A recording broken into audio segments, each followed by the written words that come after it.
During the Depression, the population flow from the country to the city was temporarily reversed. A back-to-the-land movement was officially sanctioned, and a $25 million appropriation for the establishment of self-sustaining homestead communities was written into the National Industrial Recovery Act. The movement had a strong advocate and pioneer in Ralph Borsodi, who in the 1920s had left the city with his family and later served as an advisor to a homestead community in Dayton, Ohio. Borsodi's experiments in rural living were recorded in his book, Flight from the City, 1933. A portion of Chapter 1 is as follows. We finally bought a place located about an hour and 3/4 from the city. It included a small frame house, 1.5 stories high, containing not a single modern improvement. There was no plumbing, no running water, no gas, no electricity, no steam heat. There was an old barn and a chicken house, and a little over 7 acres of land. There was a little fruit in the orchard, some apples, cherries, plums, but of the apples, at least there were plenty. Yet 7 acres, as we called the place, was large enough for our initial experiment. We began the experiment with 3 principal assets: courage, foolhardiness, and a vision. But we had plenty of liabilities.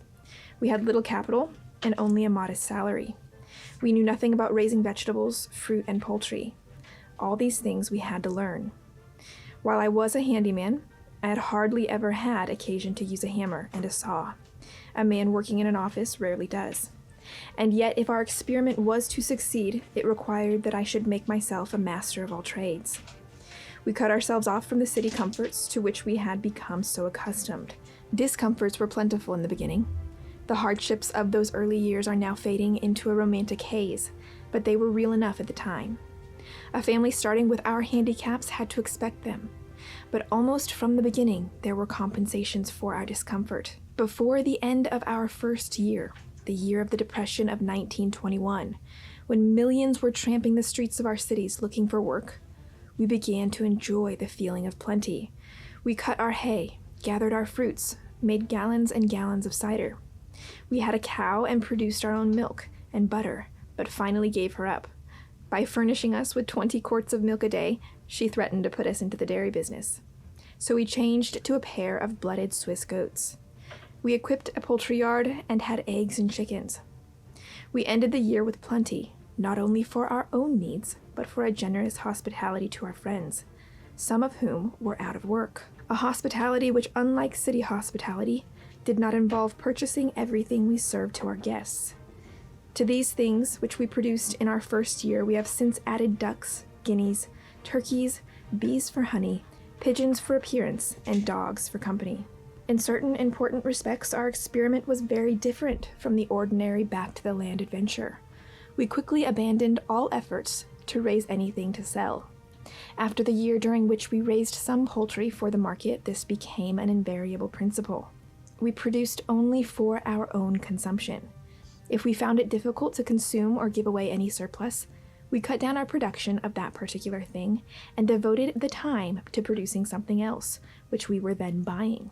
We used machinery wherever we could and tried to apply the most approved scientific methods to small-scale production. We acted on the theory that there was always some way of doing what we wanted to do, if only we sought long enough for the necessary information. What are the social, economic, political, and philosophical implications of such a type of living? What would be the consequence of a widespread transference of production from factories to home? Food is our most important industry. A war of attrition, such as we have been carrying on all alone, if extended on a large enough scale, would put the food industry out of its misery, for miserable it certainly is, and in addition, reduce proportionately the congestion, adulteration, unemployment, and unpleasant odors to all of which the food industry contributes liberally. If enough families were to make their homes economically productive, the textile and clothing industries with their low wages, seasonal unemployment, cheap and shoddy products would shrink. If enough families were to make their homes economically productive, undesirable and non-essential factories of all sorts would disappear, and only those which would be desirable and essential would remain to furnish employment to those who prefer work in factories. Domestic production, if enough people turned to it, would not only annihilate the undesirable and non-essential factory, it would do more. It would release men and women from their present thraldom to the factory and make them masters of machines instead of servants to them.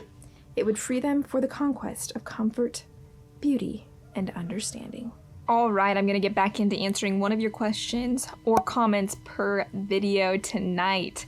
I felt really compelled to share the last two videos with you. The last one was about recession, and this one was obviously about depression. Both of these economic instances were really what pushed me into pursuing farming and creating a bit of a hedge for myself in what I'm doing right now. Which brings me to the comment that I'm going to address from the last video, and it is from Blackbeard. He says, I do not disagree with her sentiments on normal boom-bust cycles. Lots of people come back better after a recession, but I'm not sure what's coming on the horizon is a normal downturn. I think we are witnessing a transition into different monetary, economic, and political system. We are going to see hyperinflation or stagflation, etc., etc. And I guess the best way to address that comment is, what would you do differently? For me personally, I wouldn't do anything differently. What I'm doing right now with my sheep farm is a way that I'm hedging wealth. It's a way that I'm creating a food system for my local community. It's a way that I'm creating food security for my family on a very close level.